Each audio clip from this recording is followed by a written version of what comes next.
SNS pictures தயாரிப்பில் ராம் சேவா இயக்கத்தில் வெளியான படம் தான் என்னை சுடும் பணி. இந்த படத்தோட ரிவ்யூவை இந்த வீடியோவில் பார்க்கலாம். பொள்ளாச்சியில் பெண்கள் கடத்தப்பட்டு கற்பழித்து கொலை செய்கிற சம்பவம் தொடர்ந்து நடந்துகிட்டே வருது. இதை விசாரிக்கிற காவல்துறைக்கு எந்தவித துப்புமே கிடைக்காம இருக்கும். பெண்கள் மாயமாவது மட்டும் அடிக்கடி நடந்துகிட்டே இருக்குது. இதற்கிடையில் நாயகன் நட்ராஜ் காதலியான உபாசனாவும் கடத்தப்படுறாங்க.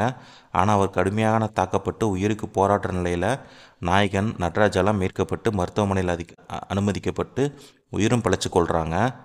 நாகியை கடத்திய குற்றவாளி யார் என்பதை கண்டுபிடிக்கிற முயற்சியில் நாயகன் தீவிரமாக ஈடுபடுவார். காவல்துறை சிறப்பு அதிகாரியாக இருக்கிற கே பாக்யராஜும் விசாரிச்சிட்ருப்பார். இறுதியில் யார் குற்றவாளியை பிடிச்சது, அவர் யார், எதற்காக இதை செய்கிறாருங்கிறதான் இந்த மீதி படத்தோட கதை. உண்மை சம்பவத்தை மையமாக வச்சு எழுதி இயக்கியிருக்காரு இயக்குனர் ராம் சேவா. கிரைம் த்ரில்லர் ஜானரை கமர்ஷியலாக கையாண்டது மட்டும் இல்லாமல் பெண்கள் இத்தகைய ஆபத்தில் சிக்கிக்கொள்வதற்கான முக்கியமான காரணத்தை சொல்லி மக்களுக்கு எச்சரிக்கையும் செய்திருப்பார் இயக்குனர். நாயகனாக நடிச்சிருக்கும் நட்ராஜ் இயல்பாக நடிச்சிருப்பார். காதல், காமெடி, ஆக்ஷன்னு எல்லா இடங்கள்லையும் சிறப்பாக நடித்து மக்கள் மனதை கவர்ந்திருப்பார்.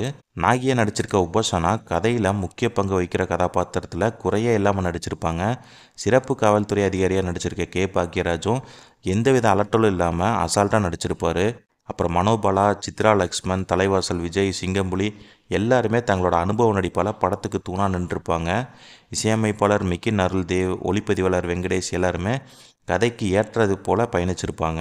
சமூக வலைதள பக்கங்கள் மூலமாக முன்பின் தெரியாத நபர்களுக்கு தங்களை பற்றி தகவல்களை பரிமாறிக்கொள்வது, செல்போன் நம்பரை பொது இடத்துல எல்லாரும் கேட்கறது போல நம்பரை சொல்கிறது, இதை பயன்படுத்தி சிலர் மேற்கொள்ளும் குற்றச்செயல்களை அதிர்ச்சியூட்டும் வகையில் காட்சிப்படுத்தியிருப்பார் இயக்குனர் ராம் சேவா.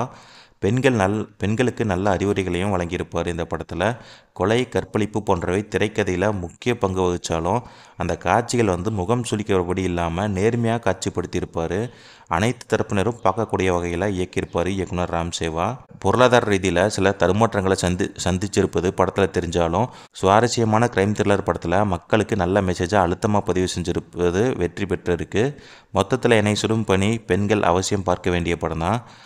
என்னோடய ரேட்டிங் 5க்கு 3 கொடுக்கலாம். நீங்களும் இந்த படத்தை பார்த்துட்டு உங்களோட ரேட்டிங் என்னன்னு சொல்லிட்டு மறக்காமல் கமெண்டில் சொல்லுங்கள். உங்களோட கருத்தையும் கமெண்டில் சொல்லுங்கள். தேங்க்ஸ் ஃபார் வாட்சிங்.